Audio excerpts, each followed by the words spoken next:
민수기 19장 11절에서 22절입니다. 11절. 사람의 시체를 만진 사람은 누구든 7일 동안 부정할 것이다. 나실인이나 제사장의 시체로 인한 정결에 대한 언급은 앞에서 나왔으나 일반 이스라엘 백성들이 시체로 인해 부정케 되는 여러 경우에 대한 구체적 언급은 처음으로 나오고 있습니다. 그 부정의 기간이 7일간이라고 정확하게 제시되므로 시체로 인한 부정의 심각성을 잘 드러내고 있습니다. 이는 성경에 나타난 모든 부정들과 마찬가지로 원래 인간에게는 죽음이 없었으나 아담과 하와의 범죄 이후 죽음이 이 세상에 들어오게 되었고 이와 같이 죄의 결과로 생겨난 죽음이란 현상이 생명의 근원이신 하나님의 거룩성에 비추어 볼 때 공존할 수가 없기 때문입니다.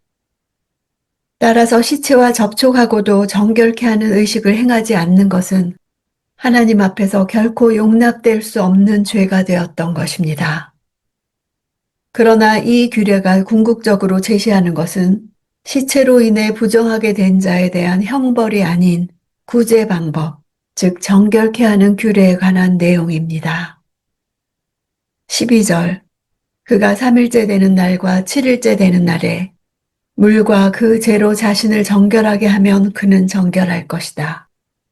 그러나 만약 3일째 되는 날과 7일째 되는 날에 정결하게 하지 않으면 그는 정결하지 않을 것이다. 3일째 되는 날은 부활의 날입니다. 7일째는 완성의 숫자로 완전한 구원을 의미합니다.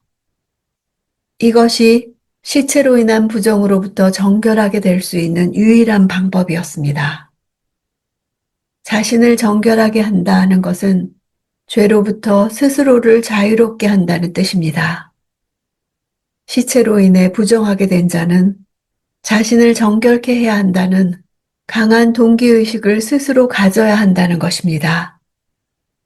이러한 갈급한 심정 없이 형식적으로 행하는 정결의식은 하나님이 원하시는 바가 아닙니다. 13절. 시체, 곧 죽은 사람을 만졌는데도 자신을 정결하게 하지 않는 사람은 여호와의 성막을 더럽히는 것이다. 그런 사람은 이스라엘에서 끊어져야 할 것이다. 정결하게 하는 물이 그의 위에 뿌려지지 않았으니 그는 부정하다. 그의 부정함이 그의 위에 남아있는 것이다. 시체로 인한 부정은 거룩한 여호와의 성막까지도 죄로 오염시키는 엄청난 결과를 초래하게 되는 것이었습니다. 즉 이스라엘 사회에서 백성 한 사람의 불결은 개인의 문제로만 그치는 것이 아니었습니다. 즉 한 사람의 정결케 되지 않은 부정은 이스라엘 공동체 전체에 영향을 미치고 심지어 하나님이 거하시는 성막에까지 영향을 미쳤던 것입니다. 하나님께서 멀리하라고 한 시체를 가까이 함으로 인해 부정해지고도 자신이 처한 상태의 심각성을 인식하지 못했을 뿐만 아니라 여호와의 정결 규례를 행하는 일에 있어서까지도 태만했던 자들은 자신들의 불순종에 대한 대가를 받을 수밖에 없었습니다. 15절. 뚜껑이 단단히 닫혀 있지 않고 열려 있는 그릇들도 다 부정할 것이다. 여기에 뚜껑은 묶는 뚜껑으로 끈으로 그릇 입구에 묶여져 있는 덮개를 말합니다. 끈으로 잘 메어 놓지 않아 그릇 입구에 틈이 생긴 그릇들에는 시체의 냄새가 스며들어가기 때문에 그 그릇들 역시 부정하게 취급되었습니다. 이처럼 그릇들까지도 시체의 부정으로 오염될 수 있다는 사실을 보여줍니다. 16절. 누구든 들판에서 칼에 맞아 죽은 사람이나 시체를 만진 경우나 혹은 사람의 뼈나 무덤을 만진 경우는 7일 동안 부정할 것이다. 이스라엘 사람들의 무덤은 동굴 같은 데 시체를 집어넣고 단지 입구에 돌을 굴려 막아놓을 뿐이었습니다. 따라서 무덤인지 일반 동굴인지 잘 구별하기가 어려웠습니다. 그러므로 후에는 통행인들에게 무덤이 있음을 경고하여 접근하는 것을 막기 위해 무덤을 회칠하는 관습이 생겨났습니다. 17절. 부정한 사람들을 위해서는 죄의 정결을 위한 제물을 불태운 재를 가져다가 그릇에 담고 거기에 깨끗한 물을 붓는다. 불태운 재는 진 밖에 정한 곳에 미리 준비되어 있었습니다. 깨끗한 물이라는 단어는 신약에서 예수께서 수가성에서 만난 여인에게 자신이 주는 물을 생수라고 말씀하실 때의 생수와 같은 단어입니다. 이러한 사실을 통해서 부정을 깨끗게 하는 물은 예수 그리스도를 예표하고 있음을 알 수 있습니다. 18절 정결한 사람이 우슬초를 가져다 물에 담갔다가 장막과 그 모든 물건들과 거기 있던 사람들 그리고 사람의 뼈나 죽임당한 사람이나 시체나 무덤을 만진 사람에게 뿌린다.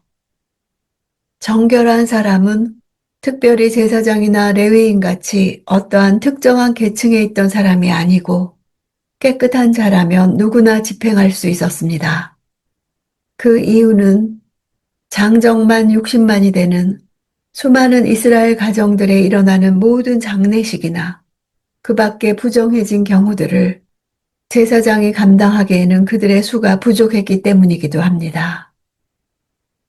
21절 이것이 그들을 위한 영원한 율례다. 정결하게 하는 물을 뿌리는 사람은 자기 옷을 빨아야 한다. 정결하게 하는 물을 만진 사람은 누구나 저녁 때까지 부정하다. 영원한이란 단어는 시간의 계속성을 강조하는 것이라기보다는 율례의 확실성을 강조합니다. 즉, 이 정결 규례는 이스라엘 백성들이 반드시 지켜야 할 율법임을 명시하는 것입니다. 여호와께서 율법을 마련하시는 근본적인 목적은 백성을 살리시기 위함입니다. 도처에 놓인 부정의 위기에서 벗어날 수 있도록 하고 이를 통해 하나님의 백성으로 거룩하게 살며 하나님과 교제하도록 하기 위해서입니다. 이 규례가 오늘날에 중단된 것은 정결의 수단이었던 암송아지의 제는 예수 그리스도의 피로 대체되었기 때문입니다. 히브리서 9장 13, 14절에 염소와 황소의 피와 암송아지의 제로 부정한 자에게 뿌려 그 육체를 정결케 하여 거룩케 하거든. 하물며 영원하신 성령으로 말미암아 흠없는 자기를 하나님께 드린 그리스도의 피가 어찌 너희 양심으로 죽은 행실에서 깨끗하게 하고 살아계신 하나님을 섬기게 못하겠느뇨. 이렇게 말씀하셨습니다. 따라서 예수 그리스도의 속죄 사역이야말로 한정적 기간 동안만 인간의 죄를 속하고 부정을 깨끗게 했던 짐승의 피나 짐승을 태운 죄나 물로 행한 구약 율례와 달리 죄 없고 흠 없으신 예수 그리스도의 피로 단번에 이루어진 유일하고 영원한 율례입니다. 공동체 모두가 죽을 수밖에 없는 긴급한 상황에서 백성들의 외침에 하나님께서는 새로운 율례를 주셨습니다.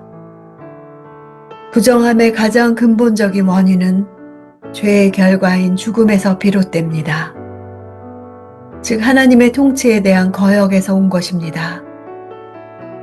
내가 하나님의 통치를 거부하고 하나님께 대항하는 것이 부정함입니다.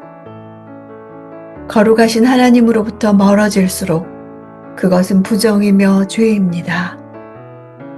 예수님은 그런 나를 중보하기 위해 가장 부정한 진박, 십자가에서 죽으시고 영원한 속죄 제물이 되어주셨습니다.